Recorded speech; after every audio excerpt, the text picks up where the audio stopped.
Normal থেকে high quality photo editing. So আসসালামু আলাইকুম গাইস, আশা করি আপনারা সকলেই খুবই ভালো আছেন। আজকের এই ভিডিওটা দেখার পর থেকে ফটো এডিটিং করা পিকচার্ট অ্যাপস দিয়ে আপনারা আপনাদের নর্মাল ছবিকে হাই কোয়ালিটিভাবে এডিট করে ফেলতে পারবেন। ভিডিওর শুরুতে আপনারা যে ছবিগুলো দেখতে পারলেন অ্যান্ড আপনারা স্ক্রিনে যে ছবিটা দেখতে পারতেছেন এই ছবিটা কিন্তু নর্মাল ছবি, আর এখন আপনারা যে ছবিগুলো দেখতে পারতেছেন এই ছবিগুলো কিন্তু হাই কোয়ালিটিভাবে এডিটিং করে নেওয়ার পরের ছবি। শুধুমাত্র ফটো এডিটিং করা পিকচার্ট অ্যাপস দিয়ে এই নর্মাল ছবিটাকে আমি এরকম হাই কোয়ালিটিভাবে এডিট করে নিয়েছি। আপনারাও চাইলে এই ভিডিওটা দেখার পর আপনাদের নর্মাল ছবিকে হাই কোয়ালিটিভাবে এডিট করে নিতে পারবেন।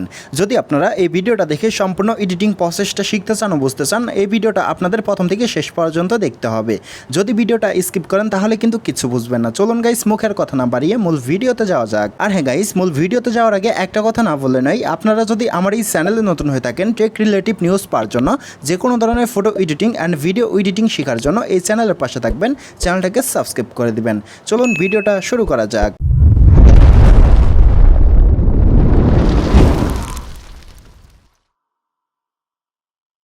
সো ওয়েল গাইস, চলুন আমরা দেখে নিই আমাদের নর্মাল ছবিটাকে কিভাবে আমরা হাই কোয়ালিটিভাবে এডিট করব। ফার্স্ট অফ অল আমাদের ফটো এডিটিং করা পিকচার্ট অ্যাপসটার প্রয়োজন হবে। এই যে আপনারা স্ক্রিনে অ্যাপসটা দেখতে পারতেছেন, অ্যাপসটা আমার ইনস্টল করা আছে। আপনাদের ফোনে যদি ইনস্টল করা না থাকে আপনারা সরাসরি গুগল প্লে স্টোরে একটা ক্লিক করবেন। আমি প্লে স্টোরে একটা ক্লিক করলাম। প্লে স্টোরে আসার পর আমরা সার্চ বক্সে একটা ক্লিক করব। আমি সার্চ বক্সে একটা ক্লিক করলাম। সার্চ বক্সে ক্লিক করার পর এখানে আমরা পিকচার্ট লিখে সার্চ করব। আমি পিকচার্ট লিখে সার্চ করলাম। সার্চ করার সাথে সাথে আপনারা এই যে পিকচার্ট অ্যাপসটি দেখতে পারতেছেন, এই অ্যাপসটি আপনারা ডাউনলোড করে নেবেন। আমি অ্যাপসে একটা ক্লিক করলাম। অ্যাপসে ক্লিক করার সাথে সাথে দেখতে পারতেছেন আমার এখানে আপডেট দেখাচ্ছে, মানে আমার ডাউনলোড করা আছে।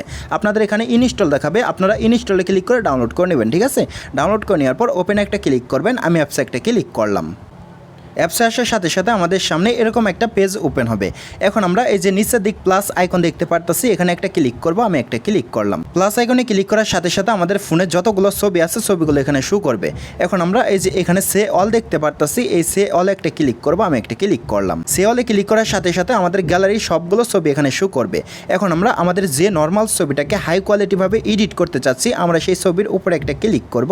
আমি আমার ছবির উপরে একটা ক্লিক করলাম। ছবিতে ক্লিক করার সাথে সাথে দেখতে পারতেছি ছবিটা এডিটিং পেজে চলে আসছে। এখান থেকে কিন্তু ছবিটার ব্যাকগ্রাউন্ডটা চেঞ্জ করে ছবিটাকে হাই কোয়ালিটি করব। কিভাবে হাই কোয়ালিটি করব আপনাদেরকে দেখিয়ে দিতেছি। ফার্স্ট অফ অল আমরা ছবিটা ক্রপ করে নিব। ক্রপ করার জন্য এই যে এখানে আমরা টুলস দেখতে পারতেছি, এই যে টুলস, এই টুলসে একটা ক্লিক করব। আমি টুলসে একটা ক্লিক করলাম। টুলসে ক্লিক করার সাথে সাথে আমাদের সামনে এরকম কিছু অপশন শো করবে। এই যে এখানে আমরা ক্রপ দেখতে পারতেছি, এই ক্রপে একটা ক্লিক করব। আমি একটা ক্লিক করলাম। ক্রপে ক্লিক করার সাথে সাথে আমাদের সামনে এরকম অসংখ্য সাইজ শো করবে। এখান থেকে আপনারা আপনাদের ইচ্ছে মতো একটা সাইজ সিলেক্ট করবেন। আমার ইচ্ছে মতো আমি একটা সাইজ সিলেক্ট করলাম। করার পর এই যে আমরা এই কর্নারে টিক মার্ক দেখতে পারতেছি, এই যে টিক মার্ক, এই টিক মার্কে একটা ক্লিক করব। আমি একটা ক্লিক করলাম। টিক মার্কে ক্লিক করার সাথে সাথে আবার আমাদেরকে এই পেজে নিয়ে আসবে। এখন আমরা এই ছবির ব্যাকগ্রাউন্ড চেঞ্জ করব। চেঞ্জ করার জন্য এই যে নিচের দিকে আমরা দেখতে পারতেছি রিমুভ বিজি, আমরা এই রিমুভ বিজিতে একটা ক্লিক করব। আমি একটা ক্লিক করলাম। রিমুভ বিজিতে ক্লিক করার সাথে সাথে এখানে একটু লোডিং হবে, আমাদের একটু ওয়েট করতে হবে। একটু ওয়েট করার সাথে সাথে ছবির ব্যাকগ্রাউন্ডটা অটোমেটিক রিমুভ হয়ে যাবে। আপনারা চাইলে এখানে অসংখ্য কালার দেখতে পারতেছেন, এখান থেকে যে কোনো একটা কালার আপনাদের ছবির পিছনে অ্যাড করতে পারেন। আমি আমার ইচ্ছা মতো ব্যাকগ্রাউন্ড অ্যাড করব। তার জন্য এই যে নিচের দিকে আমি স্মার্ট বিজি দেখতে পারতেছি, এই যে নিচের দিক স্মার্ট বিজি, এই স্মার্ট বিজিতে আমরা ক্লিক করব। আমি একটা ক্লিক করলাম। স্মার্ট বিজিতে ক্লিক করার সাথে সাথে আমাদের সামনে এরকম একটা পেজ ওপেন হবে।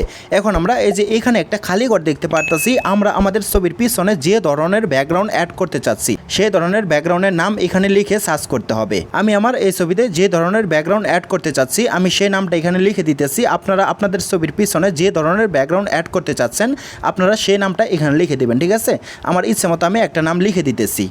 সো দেখতে পারতেছেন আমি কিন্তু এখানে লিখে দিয়েছি সানসেট ন্যাচারাল ব্লার ব্যাকগ্রাউন্ড। আপনারা আপনাদের ছবির পিছনে যে ধরনের ব্যাকগ্রাউন্ড অ্যাড করতে চাচ্ছেন আপনারা সেই নামটা এখানে লিখে দিবেন। লেখার পর এই যে এখানে জেনারেট দেখতে পারতেছেন, এই জেনারেট একটা ক্লিক করবেন। আমি জেনারেট একটা ক্লিক করলাম। জেনারেটে ক্লিক করার সাথে সাথে এখানে আমাদের একটু ওয়েট করতে হবে। একটু ওয়েট করার সাথে সাথে দেখতে পারবো ছবির পিছনে অটোমেটিক ব্যাকগ্রাউন্ড অ্যাড হয়ে গেছে। দেখতে পারতেছেন একটু ওয়েট করার সাথে সাথে কিন্তু ছবির পিছনে ব্যাকগ্রাউন্ডটা অ্যাড হয়ে গেছে। এই ছবিতে যে ব্যাকগ্রাউন্ডটা অ্যাড হয়েছে সেই ব্যাকগ্রাউন্ডটা যদি আমাদের ভালো না লাগে আমরা নতুন করে আবারও ব্যাকগ্রাউন্ড অ্যাড করার জন্য এই যে নিচে দিকে একটা অপশন দেখতে পারতেছি শো মোর রেজাল্ট, আমরা এর উপরে একটা ক্লিক করব। আমি একটা ক্লিক করলাম। ক্লিক করার সাথে সাথে দেখতে পারতেছেন এখানে দুইটা ছবি লোডিং হচ্ছে। এই ছবি দুইটাতে কিন্তু আবারও ব্যাকগ্রাউন্ড অ্যাড হবে। আমাদের একটু ওয়েট করতে হবে। হবে, আমরা একটু ওয়েট করব। একটু ওয়েট করার সাথে সাথে দেখতে পারতেছেন ছবি দুইটাতে কিন্তু আবারও ব্যাকগ্রাউন্ড অ্যাড হয়ে গেছে।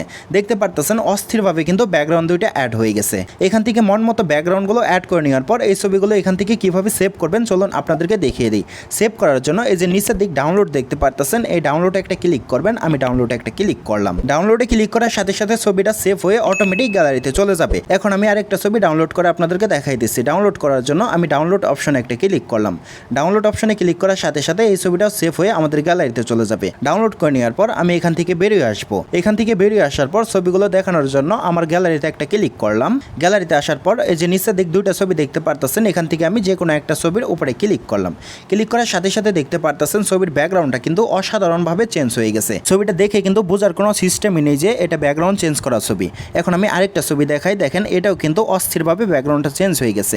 এটা দেখেও কিন্তু বোঝা যায় না যে এই ছবিটারও ব্যাকগ্রাউন্ড চেঞ্জ করা ছবি। এভাবে আপনারা আপনাদের নর্মাল ছবি নর্মাল ব্যাকগ্রাউন্ডটা চেঞ্জ করে হাই কোয়ালিটি ব্যাকগ্রাউন্ড অ্যাড করে নিতে পারেন। দেখেন ছবিটা কিন্তু হাই কোয়ালিটি হয়ে গেছে। এভাবে আপনারা আপনাদের নর্মাল ছবি নর্মাল ব্যাকগ্রাউন্ডটা চেঞ্জ করে ছবিটা হাই কোয়ালিটি করে নেওয়ার পর ফটো এনহ্যান্স করা রিমিনি অ্যাপস দিয়ে ক্লিয়ার করে নেবেন। নেওয়ার পর ছবিটা কিন্তু 8K কোয়ালিটির মতো হয়ে যাবে। আশা করি গাইস আপনারা সম্পূর্ণ এডিটিং প্রসেসটা বুঝতে পারছেন। আর যদি কোনো জায়গায় বুঝতে কোনো প্রকার সমস্যা হয় এই ভিডিওর কমেন্ট বক্সে জানাতে পারেন, আর সহজভাবে বোঝানোর জন্য আমি চেষ্টা করব। যাই হোক গাইস আজকের মতো এই পর্যন্তই ছিল। বরাবর মতো একটা কথা না বললে নয়, আপনারা যদি আমার এই চ্যানেলে নতুন হয়ে থাকেন টেক রিলেটিভ নিউজ পাওয়ার জন্য, যে কোনো ধরনের photo editing and video editing শেখার জন্য এই চ্যানেলের পাশে থাকবেন, চ্যানেলটাকে সাবস্ক্রাইব করে দিবেন। আর এই ভিডিওটা যদি আপনি ফেসবুক পেজ থেকে দেখে থাকেন পেজটা ফলো করে দিবেন, ভিডিওটা শেয়ার করে দিবেন। যাই হোক গাইস আজকের মতো আল্লাহ হাফেজ।